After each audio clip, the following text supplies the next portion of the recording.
Good afternoon, everyone. For anyone that doesn't know, my name is Andrew Worley. I'm the Student Government Association president for this class year. Thank you all for coming out to White Coats Against Gun Violence. It is my esteemed pleasure to introduce Allison Cowett, who will be saying a few words. Thank you all.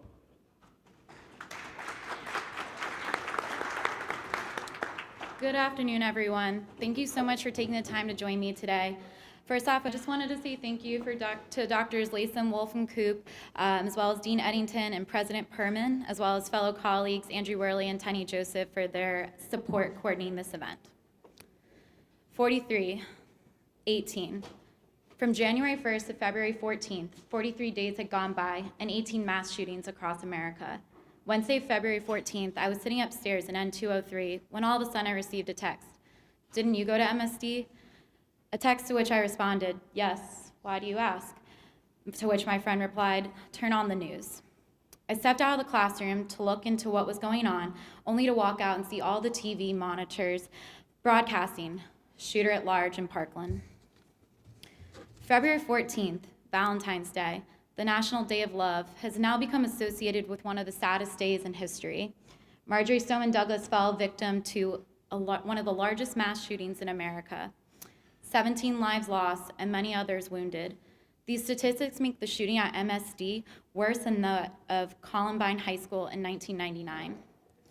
Reflecting on the numbers I mentioned before, 43 and 18, it becomes apparent that there has been on average 3 mass shootings a week in that time frame. We have all heard about these mass shootings in the media. The news strikes our hearts, leaving us devastated to watch many of our fellow Americans fall to such a tragedy. We grieve for those affected, but then we sigh in relief. Fortunately, that's not my community, not my home, not my school. Although this time, it was my home and my school. I graduated from Marjory Stoneman Douglas in 2011. MSD is located in Parkland, Florida, a small city northwest of Fort Lauderdale, who many of you, and probably most of you here, have never heard of before. Although now when I look around, I realize many of you are aware of where Parkland is, and the reason why you know of it is because of the carnage that ensued there. Remembering Coach Feist, now known for his heroism, as he took bullets to protect the students, I look back on memories such as the time I skipped Algebra 2 class. I forgot to do my homework, didn't want to get caught, so skipping school was more logical. Anyway, walking down the hallway, I remember seeing Coach Feist roll up on his golf cart with his shades down, giving you a smirk that I knew meant if I didn't go to class right away, I was going to get in a lot of trouble. So I hold these memories of MSD dear to my heart. Today's event is to bring awareness to gun violence.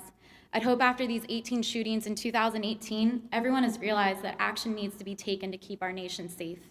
Regardless of which party you identify with, I hope that you can all support this cause.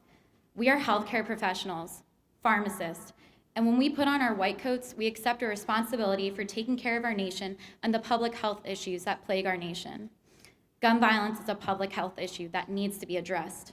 Over 30,000 Americans die from gun violence every year. This number is comparable to the number of casualties from car crashes. Although, unlike car crashes, our government does not view or fund gun-related injuries or fatalities in the same way as a public health crisis.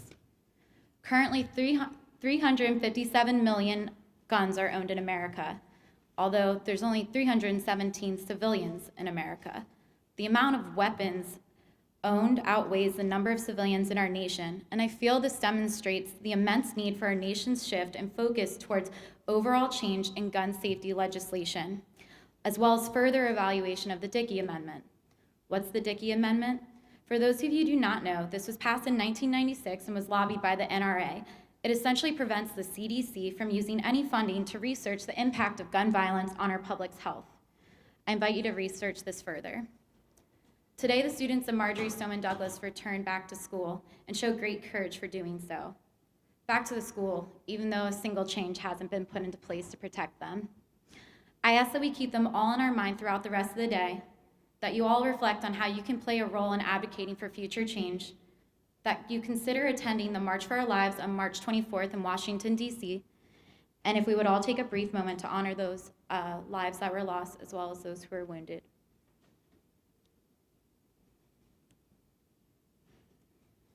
Thank you. And now let's get together to take a picture with the banner, please. And if you would not mind smiling in the first shot at least. So the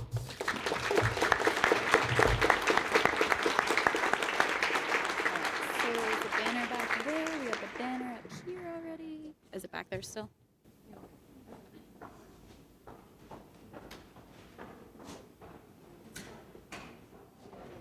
You guys all want to come up here?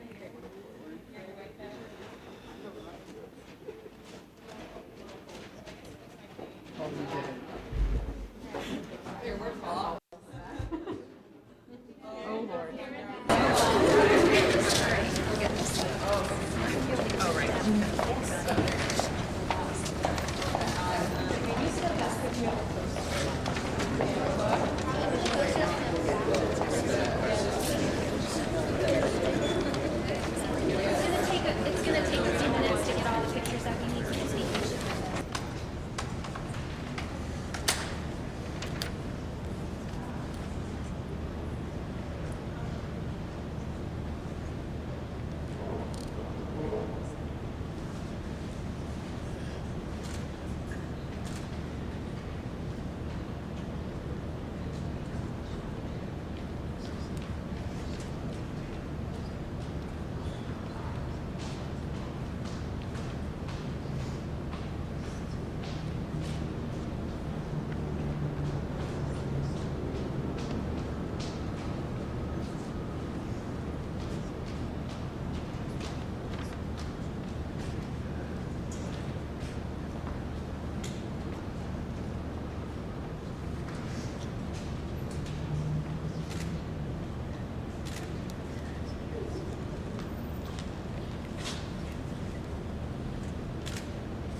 Thank you. Thanks, guys.